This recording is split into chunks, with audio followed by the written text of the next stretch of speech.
everyone, welcome to Storytime at the BSM. My name is Adrienne, and today we'll be reading The Smallest Girl in the Smallest Grade, written by Justin Roberts and illustrated by Christian Robinson. Hardly anyone noticed young Sally McCabe. She was the smallest girl in the smallest grade. Sure, her name could be heard in the daily roll call, and she marched with her books down the same school hall. But hardly anyone noticed young Sally McCabe, and they certainly didn't know, or at least didn't mention, that Sally was paying super extra special attention.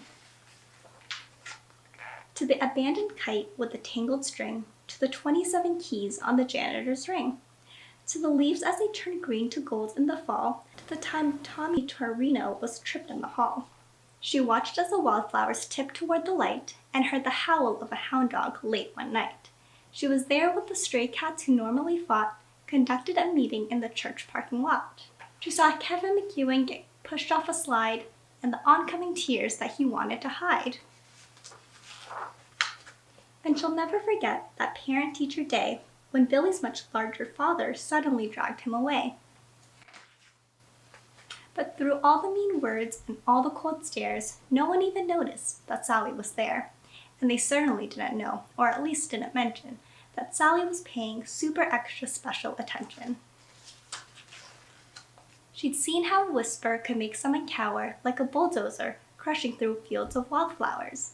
And it kept piling up, this discarded debris, those beautiful kites tangled in trees. So on February 3rd at 11:29, Sally stepped straight out of the lunchroom line. She said, "I'm tired of seeing this terrible stuff. Stop hurting each other. This is enough." Now a few laughed out loud or didn't care that there was some girl with her hand in the air. But then something super extra special happened that day as Howard O. Henry suddenly set down his tray.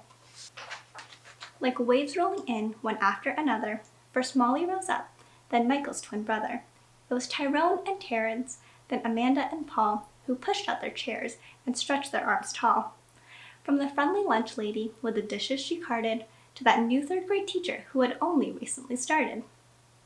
Yes, everyone there, even Principal Claire, had joined little Sally with their fingers in the air.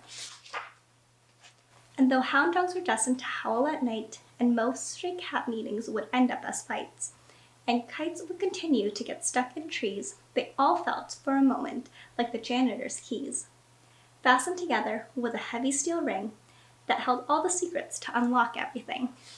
As the world returned to the way that it was, Sally noticed the difference, as she usually does. When Billy paused briefly to open the door for Mrs. O'Connell and 17 more. Or when Molly scooched over to make space on the coral riser for Ellen and Grace, these moments that often get taken for granted, a wildflower appearing that no one had planted.